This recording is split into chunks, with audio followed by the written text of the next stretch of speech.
हाय दोस्तों, आज क्लास हम 10th का रियल नंबर आपको स्टार्ट करने जा रहे हैं जो न्यू पैटर्न पे है। अभी न्यू पैटर्न में बहुत सारा चेंजिंग हुआ है, उसको हम देखते जाएंगे। और वहाँ पे चैप्टर आपका 1.1 का एक्सरसाइज 1.1 का आपको सॉल्यूशन कराते जाएंगे। चैप्टर 1.1 का सॉल्यूशन कराते जाएंगे। इस चैप्टर को पढ़ने से पहले आपको दो नंबर की जानकारी होना चाहिए। उसमें फर्स्ट है प्राइम नंबर और सेकेंड है कंपोजिट नंबर। तो ये दोनों हम नंबर समझा देते हैं, उसके बाद हम आते हैं चैप्टर पे।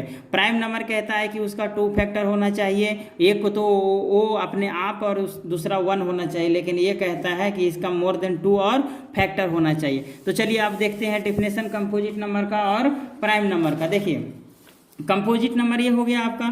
तो कंपोजिट नंबर कहता है the composite number is a natural number which has more than 2 factor. Composite number कहता है ये जो हमारे पास कंपोजिट नंबर है, कंपोजिट नंबर, ये कंपोजिट नंबर कहता है कि मोर देन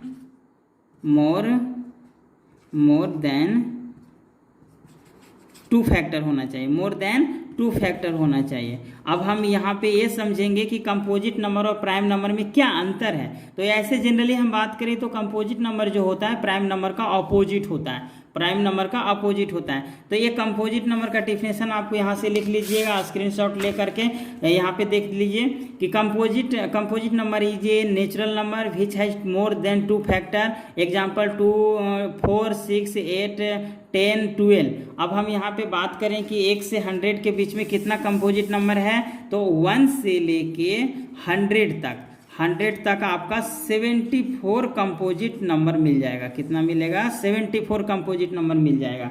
अच्छा, अब हम इसका एग्जांपल देते हैं कि कंपोजिट नंबर को हम कैसे निकालेंगे।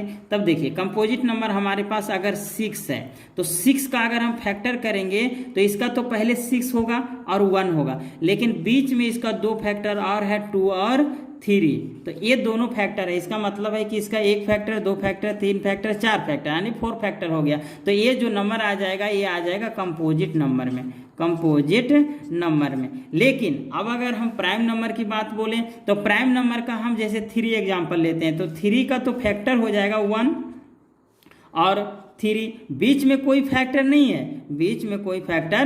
है, इसलिए इसको हम बोलते हैं प्राइम नंबर। और ये आपका बेस्ट एग्जाम्पल है। चलिए अब देख लिए कि हमने कंपोजिट नंबर कितना है 1 से लेके 100 के बीच में, तो वो देख लिए कि 74 है। अच्छा, प्राइम नंबर कितना है 1 to 100 के बीच में, तो 1 to 100 के बीच में अब आप अगर काउंट करोगे तो उसमें 25 प्राइम नंबर मिल जाएगा आपको, ये 74 का कंपोजिट नंबर आपको मिल जाएगा। तो चलिए अब देखते हैं इसका थोड़ा सा डिटेल में कि हम जो पढ़ने वाले हैं वो क्या पढ़ रहे हैं। हम पढ़ रहे हैं अभी एक्सरसाइज 1.1। तो वो एक्सरसाइज 1.1 में जब आप देखोगे तो उसमें लिखा हुआ है कि fundamental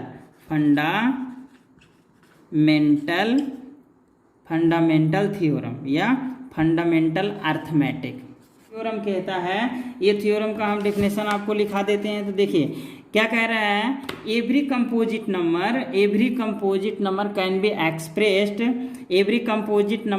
expressed as a product of a prime number and this factorization is unique apart from the order of in which the prime factor।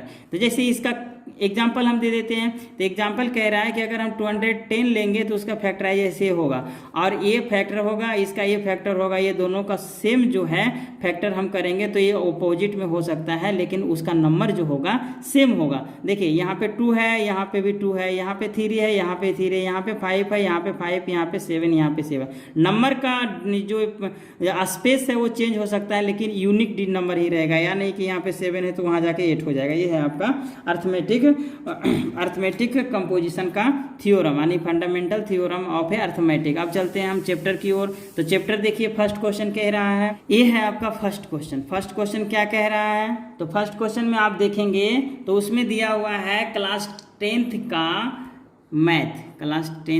Math. ये क्या दिया हुआ है, express each number as a product of a prime factor.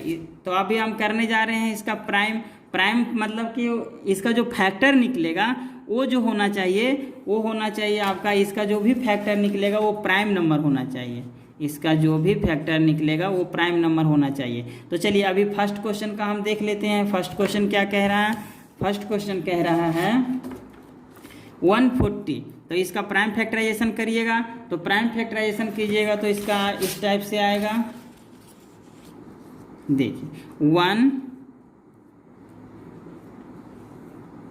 140 और 140 का prime factorise कीजिएगा तो 2 time में लगाइए 7 और 0, फिर इसको भी आप 2 टाइम में लगाइएगा तो ये आ जाएगा 35, और फिर इसको भी 2 टाइम में लगाइएगा तो ये 2 टाइम में नहीं लगेगा तो 7 टाइम में लगेगा, आप 5 टाइम में लगेगा, 5 टाइम में लगा दिए तो 7 आ गया, यानी कि इसका आ गया 2 × 5 × 7, ये हो गया। अब देखिए यहाँ से हमको क्या करना पड़ेगा, यहाँ पे जो 2 नंबर रिपीट कर रहा है उसको हम पावर लगा देते हैं, 2 के पावर 2 × 5 × 7, ये हो गया आपका प्राइम फैक्टराइजेशन। सेकंड क्वेश्चन देखते हैं। सेकंड क्वेश्चन कर रहा है 156, तो 156 को हम 2 टाइम में लगाएंगे तो ये आ जाएगा 7 और 8, ये हो जाएगा 7 और 8, इसको भी 2 टाइम में लगाएंगे तो ये आ जाएगा 3 और 9, फिर इसको भी हम लगाएंगे 3 टाइम में तो ये आ जाएगा 13, यानी कि इसका हो गया 2 × 2 × 3 × 13। अब यहाँ पे देखना है कि इसको पावर में रखना पड़ेगा, तो यानी कि 2 के पावर 2 × 3 × 13, ये हो गया इसका प्राइम फैक्टराइजेशन। अब इसका देखते हैं, थोड़ा ये बड़ा नंबर है 3 8 2 5, तो इसको भी हम कितना टाइम में लगाएंगे? अभी देखिए इसका लास्ट डिजिट 5 है तो 5 से ही लगेगा, 5 लगा दिए, 5 7 जा 35 और यहाँ पे 3 बचा, 2 5 6 जा 30, 2 बचा, 5 जा, इतना हो जाएगा। अब फिर ये 5 से लगेगा, फिर हम इसको 5 से डिवाइड करेंगे, 5 1 जा 5, यहाँ पे 2 बचा, 5 जा और 5 3 जा, फिर यहाँ पे कितना टाइम में लगेगा? अब 3 टाइम में लग जाएगा, ये 3 टाइम में कैंसिल आउट हो जाएगा, 3 5 जा और 1 जा, फिर ये कितना 3 टाइम में लगेगा तो 3 1 जा 3 और 2 7 21, यानी कि फिर यहाँ पे अब कुछ टाइम में नहीं लगेगा, लास्ट 70 इतना आ जाएगा, यानी इसका प्राइम फैक्टर हो जाएगा 5 × 5 × 3 × 17, तो ये पावर में लिख दीजिएगा 5 के पावर 2 × 3 के पावर 2 × 70, ये हो गया आपका प्राइम फैक्टराइजेशन, ये हो गया थर्ड का आंसर। अगला क्वेश्चन एक और है, देखिए एक है हमारे पास 7429, तो इसका फैक्टर कीजिए। तो देखिए ये किससे डिवाइड होगा? तो ये 3 से डिवाइड होगा, देख लेते हैं 3 से, 2 से तो नहीं होगा, 3 से 9 और 2 11 11 और 15 और 15 और 5 15 5 20 20 और 3 नहीं होगा, ये इससे भी नहीं होगा। 6 से देख लेते हैं,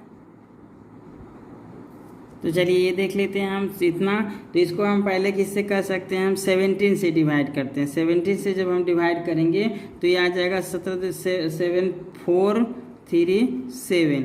अब हम इसको करते हैं डिवाइड, अब हम इसको 19 से करते हैं, तो 19 से डिवाइड करेंगे तो कितना टाइम में लगेगा? देख लीजिए 19 से डिवाइड हम कर लेते हैं 19, तो ये आ जाएगा 19 3 जब 47, नहीं यहाँ पे ये 23 आ जाएगा, अब ये 23 टाइम में नहीं लगेगा, यानी कि इसका लास्ट फाइनल हो जाएगा 17 × 19 × 23, ये आपका प्राइम फैक्टराइजेशन हो गया। क्वेश्चन नंबर फर्स्ट फिनिश हो गया। चलिए आप सेकेंड